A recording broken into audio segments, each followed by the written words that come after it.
maddeningly driving in circles around New York Methodist Hospital.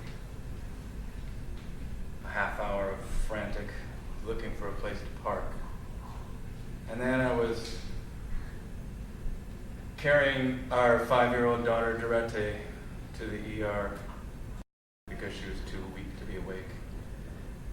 And we checked in and waited for 45 minutes with her curled up on my lap. But when the woman who takes your blood pressure starts asking questions got to us, Dorette just started dry vomiting, and she said, just go straight to bed, bed one.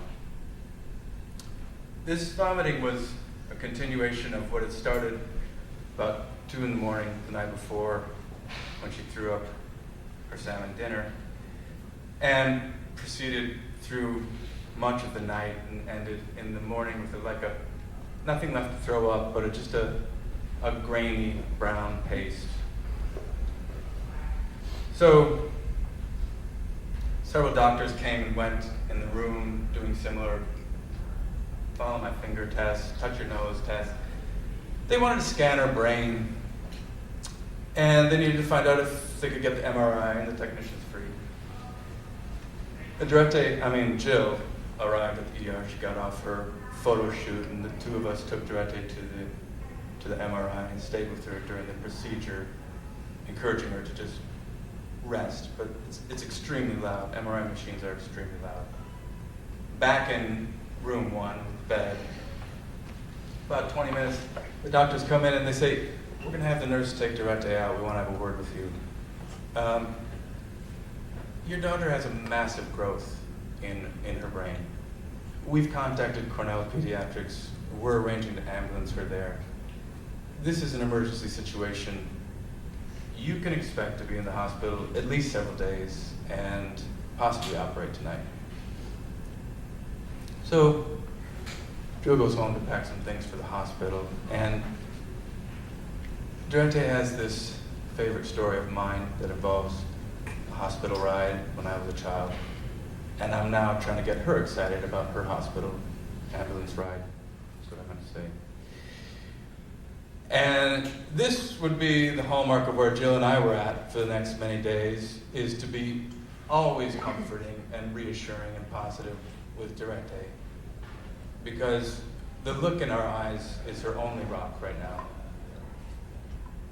So we get to the ICU up at Cornell, and we're settling in.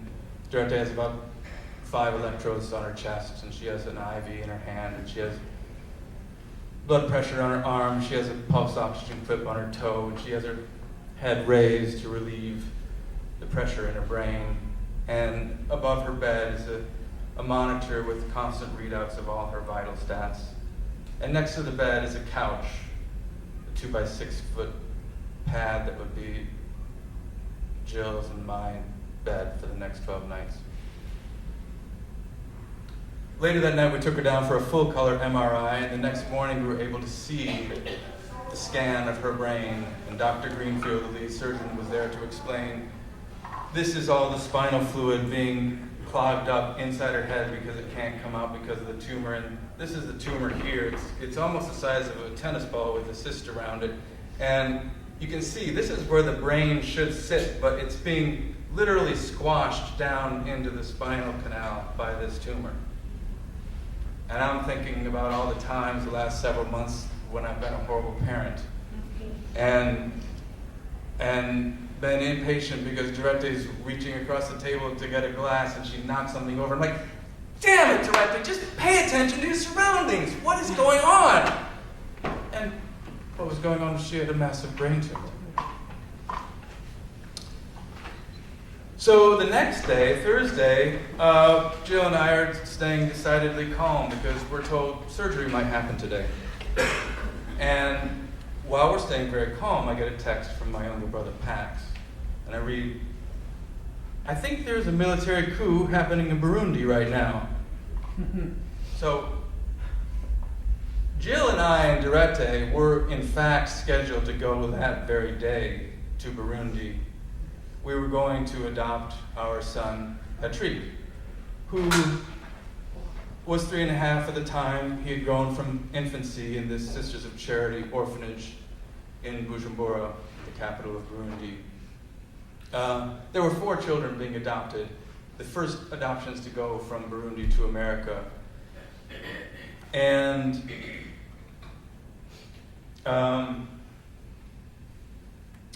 it was a long time coming. We had had his picture on our fridge for the last 18 months.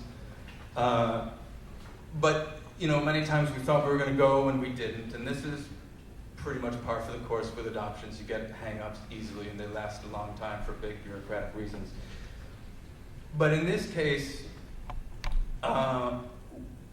we were going to meet the other 3 families in Bujumbura finally, and it was particularly pressing that we get there. The sense of urgency had been building greatly over the last month because the president of Burundi had announced he wants to run for an illegal 3rd term, and there was a lot of turmoil in the country. There were protests, and protests were getting killed. And BBC was like running stories of worry that Burundi might descend again into civil war because, like Rwanda, it shared a recent genocidal past. It was paramount that we get there and get our children before the country fell apart. But instead now of getting on a plane that day, we had an ambulance. So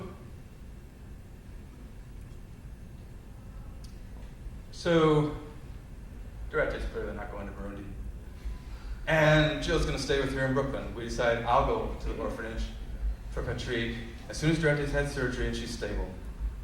The plan had been, before brain tumor, we'll see these other 4 families in Bujumbura, and with Emily from the adoption agency, we'll all spend about 5 days in Burundi, and then we'll travel with children to Nairobi, where we'll finish the adoption process at the U.S. Embassy there, and then we will all, that would take 2 weeks to a month, and then we would all come home.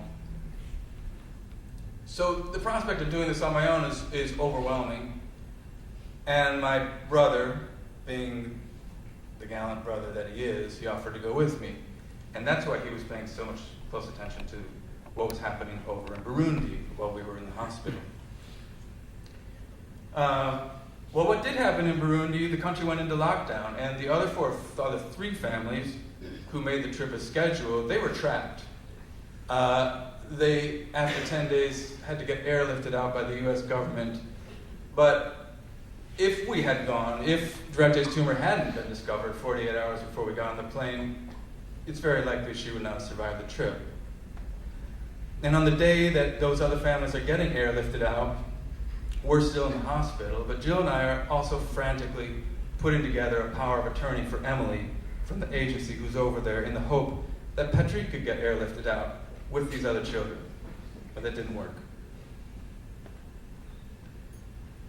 So 12 days in the ICU and a successful surgery. Thank you, Cornell, for saving my family. We are packing up to go home. Doretta has about 9 get-well balloons, and I'm thinking, how are we going to get all this in a cab? and Doretta says, it's okay. We can leave them for the other kids to enjoy, and I'll just take this one balloon. So then we're home, and I'm taking her to OT and PT at NYU, and we're waiting for Burundi to open up its airport. And our adoption agency is advising against going there. Protesters continue to get killed. Random bombs are going off in the city. But it makes it even more urgent that we go as soon as we can. The government is not going to get better, and as the elections come, we don't know what's going to happen. All that, if Patrick's file were to get lost at the back of a cabinet because the government's falling apart, we could easily lose any chance of ever getting Patrick. But on mid-May, the U.S. Embassy has become operational again in Bujumbura. Kenya Airways has resumed flights. So Pax and I will fly to Nairobi.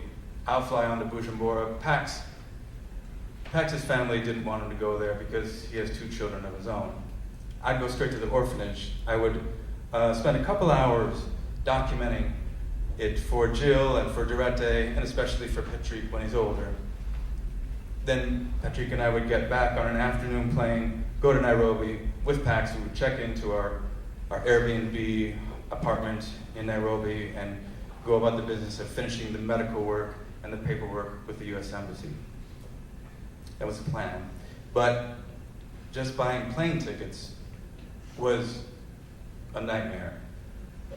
Pax is coming from Michigan, and both of us have to go over to Nairobi and be there to get to Bujumbura on this very specific Friday, get in and out on the one day, and then Patrick is going to fly one-ways with me all the way home. And buying a one-way for a minor is filled with catch-22s. You can't do it on the web. You have to call up. And when you call up, you can't pay for it. You have to go to the ticket counter. And the ticket counter is in Africa.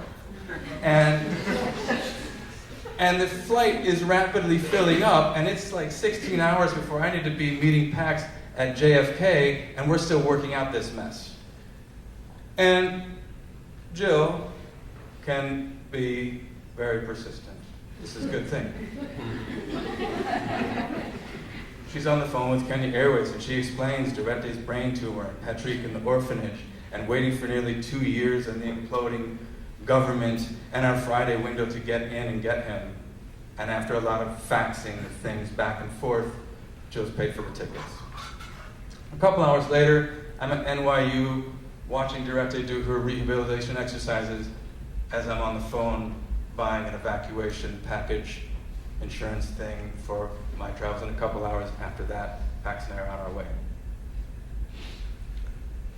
And I had thought often how I would be when I first met Patrick. When we adopted Durette, she was 10 months old, so there wasn't that much of a question. But Patrick is 3.5, and he's much more his own person. Being Patrick, he answered the question for me. I was in a small courtyard room in the orphanage talking to the sisters and the caretakers, getting as much information I could so I might be able to answer some questions for him when he's older. When he was brought in, the kids there, they're all wearing cast-off clothes from whatever source, and Patrick is standing there very proudly in his little tie and his little jacket. And he throws this enormous smile, and he runs up and he gives me this massive hug. And then as I'm being shown around the orphanage by the caretakers and the other children, and I say, I want to see where Patrick sleeps, or where he has been sleeping. They start to lead me through another courtyard. Actually, Patrick is saying he doesn't want to go back in there. Because I needed to see that room, but Patrick was ready. He was defiant about moving on. And then, quickly I had my first parental panic attack with him. We're driving in the car in Bujumbura, and I give him a pack of Newman raisins, and he devours them, and then he throws the package out the window, and I'm like, that's littering!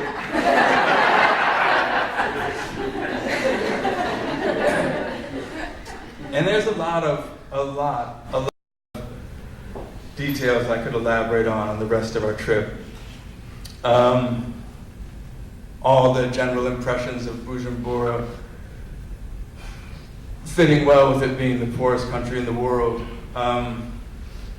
Being so oblivious myself that I'm not even aware on exiting the country through the gates of the airport that I'm being asked for a bribe. And how tightly Patrick held my hand when it was just the two of us. And getting back to Nairobi, and what an immense help my brother was in the 12 days we had dealing with the US Embassy, which is notoriously unhelpful. And of course, the learning curves of becoming Patrick's dad. And a big first one was to get him to call me dad and stop calling me Mzungu, or white guy.